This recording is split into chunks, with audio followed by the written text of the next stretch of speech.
Et oui, vous avez reconnu l'hymne italien. C'est l'hymne italien, ça? Absolument. Ah, je ne le connaissais pas et donc il est très... Il fait peur. Un petit peu, mais bon, il est très joli hymne. Et ce matin, direction l'Italie, justement. Et oui, tous les regards étaient tournés la semaine dernière et surtout ce week-end vers la botte, notre voisine transalpine. Dimanche, en effet, ce qu'on appelle la post-fasciste, Giorgia Meloni, a pris ses fonctions, devenant la première femme à diriger l'Italie. Si c'est une victoire pour le féminisme, ça l'est en tout cas beaucoup moins pour les défenseurs de la gauche du pays et tous les antifascistes. On va faire le point ce matin sur les enjeux de cette nomination, évoquer également cette rencontre entre Emmanuel Macron et Giorgia Meloni qui a fait couler beaucoup d'encre et le rapport désormais entre Israël et le nouveau gouvernement italien. Mais d'abord, Christophe, revenons, si vous le voulez bien, sur ce moment historique. C'était dimanche matin à Rome. Passation de pouvoir qui s'est en effet déroulée sous les ors du Palais Chigi, siège du gouvernement à 2 pas du Parlement.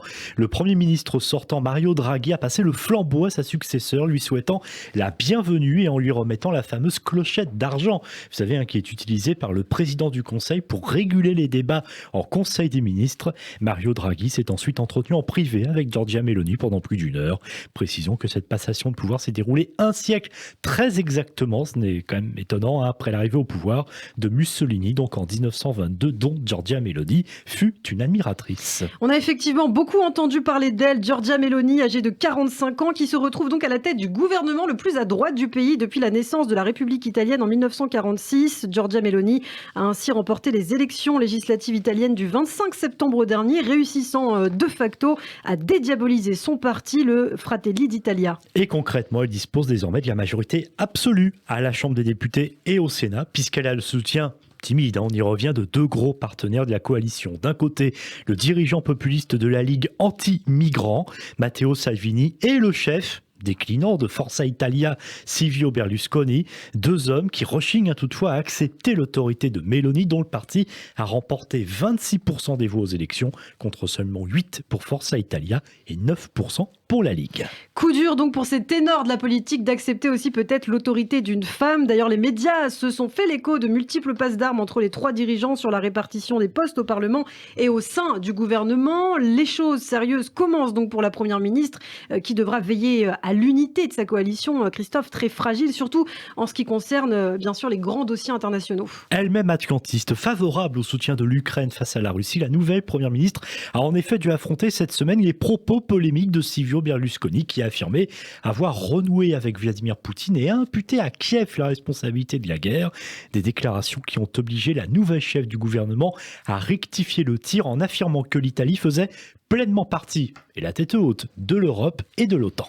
Giorgia Meloni ne se laissera pas faire. Passionnée de politique depuis l'adolescence, c'est une oratrice de talent. Elle réussira donc peut-être à convaincre dans son camp. Par ailleurs, cette chrétienne conservatrice a de quoi faire grincer des dents puisqu'elle est hostile aux droits LGBT, il faut le rappeler, même si elle a promis de ne pas toucher à la loi autorisant l'avortement. Oui, en fait, son gouvernement devra surtout se concentrer sur des défis économiques. L'inflation, une dette colossale, 150%. Cette dette du produit intérieur brut, c'est le ratio le plus élevé de la zone euro après la Grèce. L'Italie, 3e économie de la zone euro, affronte, comme ses voisins, donc une situation économique difficile due à la crise énergétique. En tout cas, Giorgia Meloni a été félicitée samedi dernier par l'Union européenne qui s'est dite prête à coopérer avec son gouvernement. Un accueil marqué par les félicitations de ces 3 grandes institutions, Ursula von der Leyen pour la Commission européenne, le président du Conseil européen Charles Michel et aussi les félicitations de la présidente du Parlement européen Roberta Metsola. Oui, très circonspecte dans un premier temps face à l'arrivée donc au pouvoir de l'extrême droite en Italie. L'Union européenne s'est dite prête à travailler avec le gouvernement eurosceptique de Giorgia Meloni. Même son de cloche côté français, le président Emmanuel Macron s'est rendu ce dimanche à Rome et il a rencontré le soir même sa partenaire italienne en tête-à-tête. Et ensemble, ils ont évoqué la crise de l'énergie, la défense, la conjoncture économique, le contrôle des flux migratoires et le soutien à l'Ukraine. Dans l'entourage du président de la République, on a évoqué une discussion franche et exigeante avec la nouvelle présidente du Conseil, donc d'extrême droite, en attendant de la juger sur les actes. Malgré tout, ligne d'embarras, la rencontre n'a donné lieu à aucune photo officielle côté français. Oui, seul un cliché de 2 responsables politiques face à face dans la nuit a été diffusé par le compte Twitter de la présidence de la République. C'est dire que la France a donc du mal à se positionner face à ce nouveau bouleversement politique, surtout après les déclarations du très conservateur Premier ministre hongrois Viktor Orban, la bête noire de Bruxelles, et qui a été l'un des premiers dirigeants européens à féliciter Giorgia Meloni, saluant, je cite, un grand jour pour la droite européenne. Marine Le Pen, avec lequel les relations sont pas très bonnes d'ailleurs avec Meloni, était quand même à la fête un dimanche en déclarant: partout en Europe, les patriotes arrivent au pouvoir et avec eux, cette Europe des nations que nous appelons de nos voeux. Alors, on a parlé de l'Europe, de la France. Intéressant aussi de s'intéresser sur Radio J, bien sûr, à la position d'Israël. Le Premier ministre israélien Yair Lapid qui a lui aussi salué, félicité la nouvelle Première ministre italienne. J'ai hâte de travailler ensemble pour renforcer les liens entre Jérusalem et Rome, ainsi que sur la scène internationale, y compris dans les organisations internationales et dans tout ce qui concerne la lutte contre l'antisémitisme en Europe et au Moyen-Orient. Voilà donc ce qu'a tweeté Yair Lapid, à la fois en hébreu et en italien. Il faut dire que les déclarations pro-israéliennes de Giorgia Meloni ces dernières semaines ont eu de quoi rassurer l'État hébreu. J'aime beaucoup votre accent, Giorgia Meloni. Et oui, dans une interview notamment accordée à Israël Hayom en septembre, Meloni a déclaré qu'Israël représentait la seule démocratie à part entière au Moyen-Orient dans son ensemble et qu'elle défendrait sans réserve son droit d'exister et de vivre en sécurité. Même s'il faut rappeler qu'en 2014, elle avait soutenu publiquement le Hezbollah à l'époque contre Israël. Oui. Donc voilà, elle affirme tout de même, effectivement, ces temps-ci, Giorgia Meloni, je crois que l'existence de l'État d'Israël est vitale et les frères d'Italie feront tout leur possible pour investir dans une plus grande coopération entre nos pays.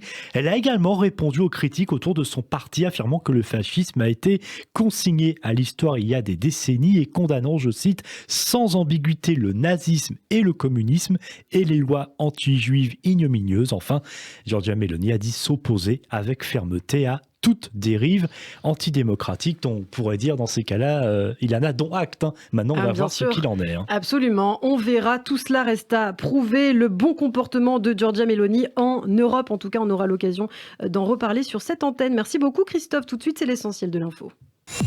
Radio G.